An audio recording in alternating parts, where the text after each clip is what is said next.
Hello everyone, কেমন আছো তোমরা? চলে এসেছি একটা ইলিশ মাছের দ্বিতীয় রেসিপি নিয়ে। প্রথম একটা রেসিপি তোমাদের সাথে শেয়ার করেছি, সেকেন্ড হচ্ছে ইলিশ মাছ ভাপা। তো কিভাবে আমি এই ইলিশ মাছ ভাপাটা করছি চলো তোমাদের সাথে শেয়ার করে নিই। দিয়ে দিচ্ছি হচ্ছে পোস্ত আর কালো সর্ষে, সাদা সর্ষে, কাঁচা লঙ্কা, একটু পেঁয়াজও দিয়েছিলাম আমি, আর দিয়েছি 3-4টে কাজু। তো বাস এইগুলো দিয়ে আর একটু টক দই দিয়ে ভালো করে ওটাকে ব্লেন্ড করে নিয়েছি, মিহি পেস্ট বানিয়ে নিয়েছি।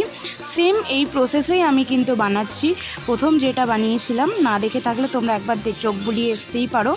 তো ওই পেস্টটা একবার নুন হলুদ আর যে পেস্টটা আমি এক্ষুনি বানালাম ওই পেস্টটা কিন্তু এর মধ্যে অ্যাড করে দিতে হবে।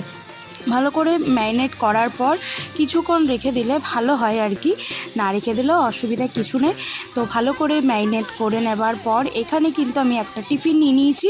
নিচে থেকে এখানে যে পেস্টটা বানিয়েছিলাম ওই পেস্টটাই কিন্তু আমি এখানে দিয়ে দিলাম, করে একটু স্প্রেড করে নিলাম। হলুদটা আমার একটু কম হয়েছিল, আমি আরেকবার হলুদটা দিয়ে দিয়েছি।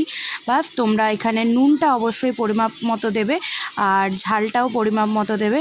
এরপরে মাঝে কিন্তু আমি মাছগুলো দিয়ে দিয়েছি, তারপরে ওপরের থেকে যেই পেস্টটা আমার করা আছে সেটাকে অ্যাড করে কিছু চেরা কাঁচা লঙ্কা দিয়ে দিয়েছি, ওপর থেকে কাঁচা সর্ষের তেল অ্যাড করে দিয়েছি। বাস আর এখানে কিছুই লাগছে না। চাইলে কিন্তু নারকেল কোড়াও তোমরা অ্যাড করতে পারো, টা কিন্তু আরও বেটার আসবে।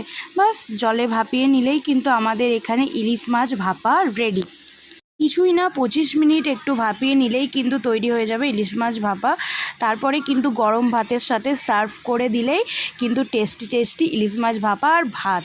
আর কি চাই বলো, ইলিশ মাছের এটা খুব টেস্টি একটা রেসিপি। তোমরা না বানিয়ে থাকলে অবশ্যই চটাপট বানাও, আর কারা কারা বানিয়ে খেয়েছো সেটাও আমাকে কমেন্ট করে জানিও। হচ্ছে নেক্সট ভিডিওতে। সবাই ভালো থেকো, সুস্থ থেকো, সবাইকে ভালো রেখো।